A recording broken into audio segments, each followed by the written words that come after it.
Today, Professor Dr. Manoj Kumar will give lecture on the Porter's five force analysis, which is in the topic of the strategic management of the syllabus. In 1979, the Harvard Business Review published the article How Competitive Force Shapes Strategy by the Harvard professor Michael Porter. It started a revolution in that strategy field. In subsequent decades, Porter's five forces have shaped a generation of the academic research and the business practice. The unit explores how competitive analysis can be done using Porter's five forces model.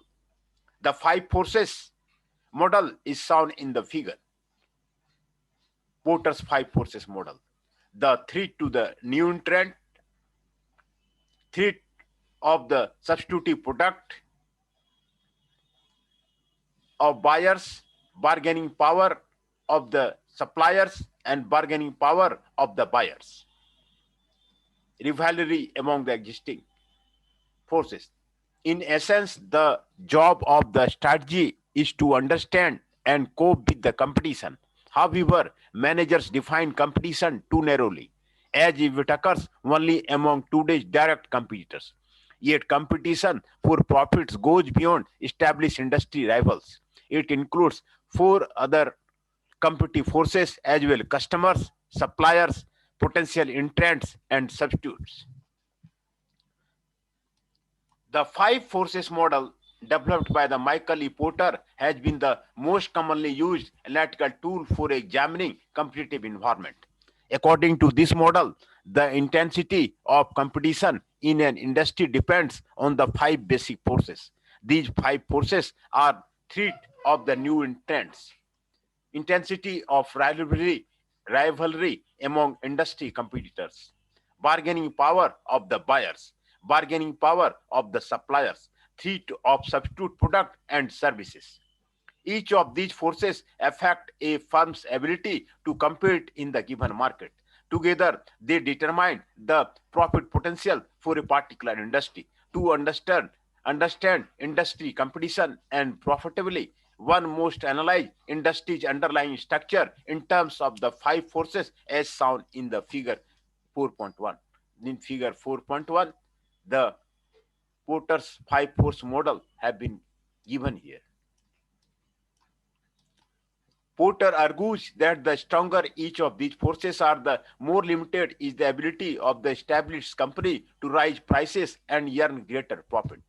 With Porter's framework, a strong competitive force can be regarded as a threat because it depresses profits. A weak competitive force can be viewed as an opportunity because it allows a company to earn greater profits.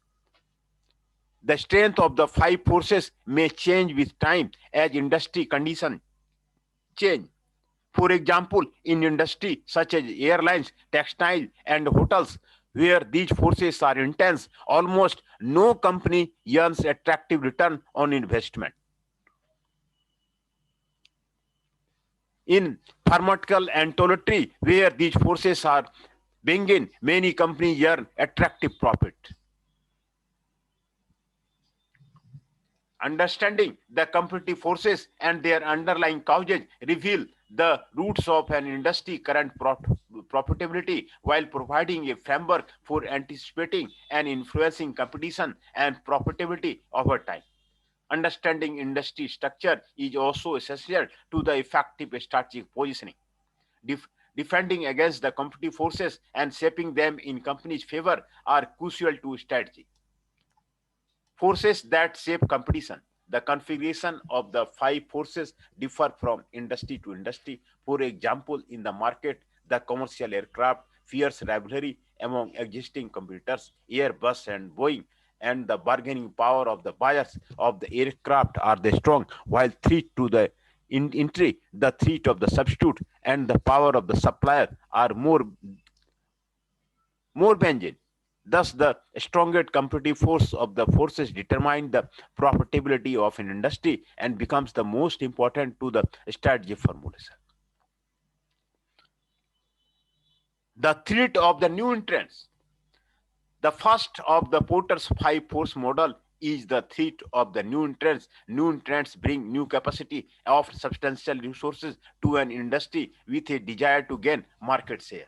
Established company already operating in an industry often attempt to discourage new entrants from the entering the industry to protect their share of the market and profits, particularly when big new entrants are diversifying from other market into industry. They can leverage existing capability and cash flow to shake up competition.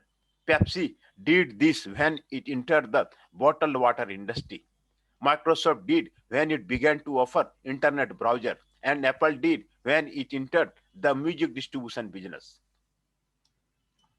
The threat of the new entrants therefore puts a cap on the profit potential of an industry.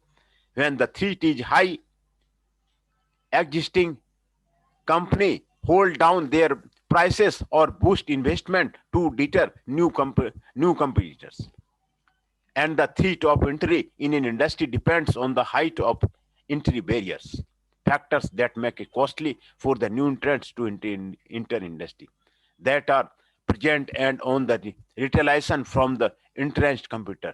If entry barriers are low and newcomers expect little retaliation, the threat of entry is high and industry profits will be moderate. It is the threat of entry, not whether entry actually occurs, that holds down profitability.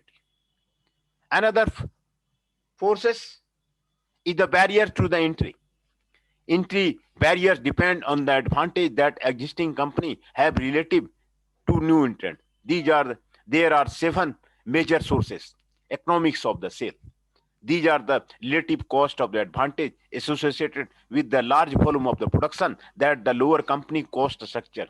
The cost of the product per unit declines as the volume of production increases. This discourages new entrants to the enter on a large scale. If the new entrant decides to enter on a large scale to obtain economies of the sale, it has to bear high risk associated with a large investment. A further risk is that the increased supply of the products will depress prices and results in the vigorous retaliation by the established company. For this reason, the threat of the new entrant is reduced when established company have economies of scale. Example, in microprocessor, existing company such as the Intel are protected by the economies of scale in research, chip fabrication, and the consumer marketing. Another source is the product differentiation. Brand loyalty is the buyer's preference for the differentiated product of any established company. A strong brand loyalty makes it difficult for new entrant to take the market share away from the established company. It reduces threat of entry because of the task of breaking down well-established customer preferences is too costly for them. Capital requirement, the need to invest large financial resources in order to compete can deter new entrants. Capital may be necessary not only for the fixed asset but also to extend customer credit, build inventory, and fund startup losses. The barrier is particularly great if the capital is required for the unrecoverable expenditure, such as the upfront advertising or research and development. While major corporations have the financial resources to invade almost any industry, the capital requirement in certain fields limit the pool of the likely entrants. It is important not to overstate the degree to which the capital requirement alone deter entry. If industry returns are attractive and are expected to remain so, and if the capital markets are efficient, investors will provide new entrants with the funds they need. For example, in airlines industry, financing is available to the purchase expensive aircraft because of their resale value. And that is why there have been a number of the new airlines in almost every region. Switching cost. Switching costs are the one-time cost that customer has to bear to the switch from one product to the another. When switching costs are higher, customers can be locked up in the existing product if the new entrants offer a better product. Thus, the higher the switching costs are, the higher is the barrier to entry. Enterprise resource planning software is an example of a product with very high switching cost. When a company has installed SAP's ERP system, the cost of the moving to a new vendor are astronomical. Access to the distribution channel. The new entrants need to secure distribution channel for the product can create a barrier to the entry. The established company have already tied up distribution channel. For example, a new food item may have to displace others from the supermarket shelf via price breaks.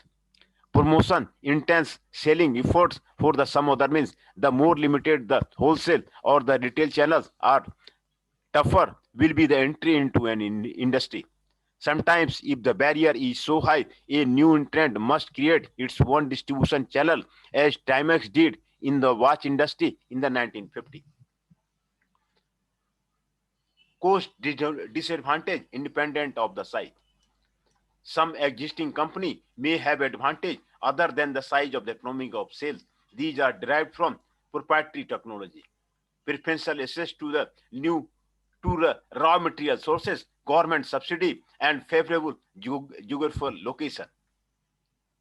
Favorable geographical location. Established brand entity, cumulative experience, new entrants may not have these advantages.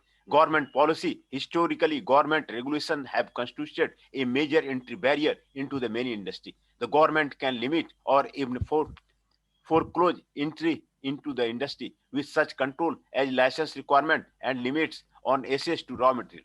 The liberalization policy of the Indian government relating to the deregulation, delicensing, and decontrol of prices opened up the economy to the many new entrepreneurs. If entry barriers are very high, new firms may still enter an industry if they perceive that the benefits outweighs the substantial cost of the entry. Such a situation creates excess capacity in the industry and sparks of intense price competition that might express the return for all players, new entrants as well established company. So the strategy must be mindful of the creative ways newcomers might find to circumvent apparent barriers. Expected retaliation. How new entrants believe that the existing company may react will also influence their decision to enter or stay out of the industry. If reaction is vigorous and protected enough, the profit potential in the industry can fall below the cost of the capital for the participants. Existing company often use public statement to send message to the new entrants about their commitment to defending market share. New entrants are likely to fear expected retaliation if the existing company had previously responded vigorously to the new entrant. Existing company possess substantial resources to the fight back. Existing company seem likely to cut prices to protect their market share. Industry growth is slow, so newcomers can gain volume only one by taking the market share from the existing company. An analysis of the entry barriers and expected retaliation is obviously crucial for any company contemplating entry into the new industry. The challenge is to find ways to surmount the entry barriers without nullifying the potentiality profitability of the industry. Another one is the intensity of rivalry among the competitors. The second of the Porter's five force model is the intensity of the rivalry among the established company within an industry. Rivalry means the competitive struggle between company in industry to gain market share from each other. Firms use tactics like the price discounting, advertising campaigns, new product introduction, and increased customer service or the warranty. Intense rivalry lowers the prices and raises cost. It squeezes profit out of an industry. Thus, intense rivalry among the established company constitute a strong threat to the profitability. Alternatively, if rivalry is less intense, companies may have the opportunity to raise prices or reduce spending on advertising, etc., which leads to the higher level of the industry profits. The intensity of the rivalry is greatest under the following condition. Numerous competitors or equally powerful competitors. When there are many competitors in an industry, or if the competitors are roughly of the equal size and power, the intensity of rivalry will be more. Any move by one firm matched by an equal counter move. In such situation, rivals find it hard to avoid poaching business. Slow industry growth. Slow industry growth turns competition into the fight because the only path to growth is to take sales away from a competitor. High fixed but low marginal cost. This creates the intense pressure for the competitive to cut prices below their average cost, even close to their marginal cost, to steal customers. Example, many paper and aluminum businesses suffer from this problem, especially if demand is not growing. Lack of differentiation or the switching cost. If product or services of the rivals are nearly identical and these are few switching costs, this encourages competitors to cut prices to win the new customers. Years of the airlines price wars affect these circumstances in that industry. Capacity augmentation in large increments. If the only way a manufacturer can increase capacity is in a large increment, such as building of a new plant, it will run the new plant at the full capacity to keep its unit cost low. Such capacity addition can be very disruptive to the supply demand balance and cause the selling prices to fall throughout the industry. High exit barrier. Exit barrier keep a company from leaving the industry. Exit barrier can be economic, strategic, or the emotional factors that keep more firms competing, even though they may be year low or the negative returns on their investment. If the exit barrier are high, company become locked up in a non-profitable industry where overall demand is static or declining. Each capacity remains in use, and the profitability of the healthy competitors suffer as the sick ones hang on. What are the common exit barriers? Common exit barriers are investment in a specialized asset like plant and machinery are of little or no value and cannot be put to the alternative use, so they have to be continued. High cost of exit, such as a retrenchment benefit, etc., that have to be paid to the redundant workers when a company ceases to operate. Emotional attachment to an industry keep owners or employees unwilling to exist from an industry for the sentimental reasons. Economic dependence on the industry when the firm depend on a single industry for revenue and profit. Government and social pressure discourage exit of the industry out of concern for the job loss. Strategic interrelationship between the business unit and other prevent exist because of the shared facility and image so on. Another forces are the bargaining power of the buyers. The third Porter's five competitive forces is the bargaining power of the buyer. Bargaining power of buyer refers to the ability of buyers to bargain down the price charged by the firms in the industry or driving up the cost of the firm, depending better product quality and service by forcing lower prices and the rising cost. Powerful buyers can squeeze profits out of the industry. Thus, powerful buyers should be reviewed as a threat. Alternatively, if buyers are in a weak bargaining position, the firm can raise the prices, cut costs on quality and service, and increase their profit levels. Buyers are powerful if they have a more negotiation leverage than the firm in the industry, using their clout primarily to pressure price reduction. According to Porter, buyers are the most powerful under the following condition. There are few buyers. If there are few buyers or each one does bulk purchases, then they have more bargaining power. Large buyers are particularly powerful in industry like the telecommunication equipment, offshore drilling, and the bulk chemicals. High fixed costs and low marginal costs increase the pressure on the rivals to keep capacity falling through the discount. The products are standard or undifferentiated. If the products purchased from the firm are standard or undifferentiated, the buyers can easily find alternative source of the supply. Then buyers can play one company against the other as in the commodity gain market. The buyer faces low switching cost. Switching costs lock the buyer to a particular firm. If switching costs are low, buyers can easily switch from one form to the product to the another. The buyer earns low profit. If the buyer is under pressure to trim its purchasing cost, the buyer is price sensitive and bargains more. The quality of buyer's product. If the quality of the buyer's product is little affected by the industry product, buyers are more price sensitive. Most of the above source of the buyer power can be attributed to consumers as a group as well as to industrial and commercial buyers. The buying power of retailers is determined by the same factor with one important addition. Retailers can gain significant bargaining power over manufacturer when they can influence consumers' purchasing decision as they do in the audio component, jewelry, appliances, sporting goods, etc. are examples. Bargaining power of the suppliers. The fourth of Porter's five force model is the bargaining power of the supplier. Supplier are companies that supply raw material, components, equipment, machinery, and associated products.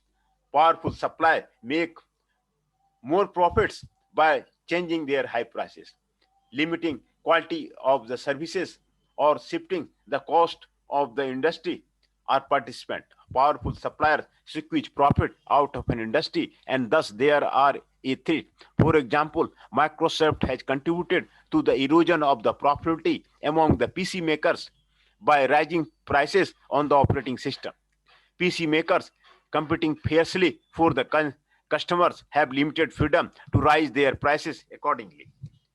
A supplier's bargaining power will be high under the following condition. Few suppliers. When the supplier group is dominated by the few companies and is more concentrated than the firm to whom it sells, an industry is called the concentrated. The suppliers can then dictate prices, quality, and the terms. Product is differentiated. When suppliers offer products that are unique or differentiated or built up switching cost, it cuts off the firm's option to play one supplier against the other. For example, the pharmaceutical company that offer patented drugs with the distinctive medical benefits have more power over hospital, drug buyers, etc. Dependence of supplier group on the firm. When suppliers sell several firms and the firm does not represent a significant fraction of its sales, suppliers are prone to the exert power. In other words, the supplier group does not depend heavily on the industry for revenues. Suppliers serving many industries will not be hesitant to extract maximum profit from each one. If a particular industry accounts for a large portion of suppliers group volume or profit, however, suppliers will want to protect the industry through the reasonable prices. Importance of the product of the firm. When the product is an important input to the firm's business, or when such inputs are important to the success of a firm's manufacturing process or product quality, the bargaining power of supplier is high. Threat of the forward integration. When the supplier poses a credible threat of the integrating forward, this provides a check against the firm's ability to improve the terms by which it purchases. Lack of the substitute. The power of even large powerful suppliers can be checked if they compete with suppliers. But if they are not obliged to compete with the substitute as they are not readily available, the supplier can exert power.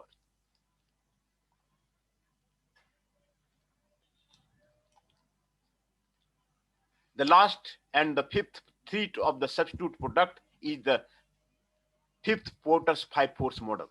The fifth of Porter's five force model is the threat of the substitute products. A substitute performs the same or a similar function as an industry product. Video conferences are a substitute for the travel. Plastic is a substitute for aluminum. Email is a substitute for a mail. All firms within an industry compete with the industry producing substitute products. For example, company in the coffee industry compete indirectly with those in the tea and soft drink industry because all these serve the same need of the customer for the refreshment. The existence of the closed substitute is a strong competitive threat because this limits the price that company in one industry can charge for their product. If the price of the coffee rises too much relative to that of the tea or soft drink, coffee drinkers may switch to those substitutes. Thus, according to the Porter, substitute limit the potential return of an industry by placing a ceiling on the price firms in the industry can profitably charge. For example, the price of the tea puts a ceiling on the price of the coffee. To the extent that switching costs are low, substitute may have a strong effect on the profitability of the industry. The more attractive is the price performance ratio of the substitute product, the more likely they affect an industry's profit. In other words, when the threat of substitute is high, industry profitability suffers. If an industry does not ward off the substitute through the product performance, marketing, price, or other means, it will suffer in terms of the profitability and growth potential in the following circumstances. It offers an attractive price and performance. The better the relative value of the substitute, the worse is the profit potential of the industry. For example, long distance telephone service provider suffered with the advent of internet-based phone services. The bias switching cost to the substituting is low. For example, switching from a proprietary branded drug to a generic drug usually involves minimum switching cost. A strategy should be particularly alert to changes in other industry that may make attractive substitute. For example, improvements in the plastic material promoted the automobile manufacturer to substitute plastic for steel in many automobile components.